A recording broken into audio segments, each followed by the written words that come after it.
Graad 10 wiskunde analitiese meetkunde deel 3 gradiënt van 'n lyn.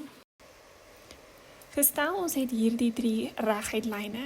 Ons kan sien dat die gradiënt toeneem van OQ na OR na OT.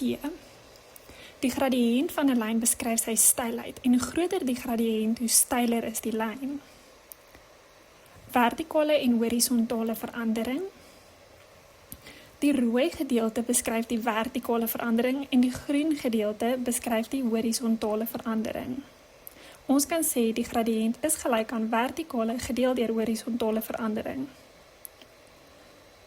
Ons kan dan dit herskryf soos hierdie: vertikale verandering en horisontale verandering. Vervang dit dan in die formule in. Dit lyk dan soos die.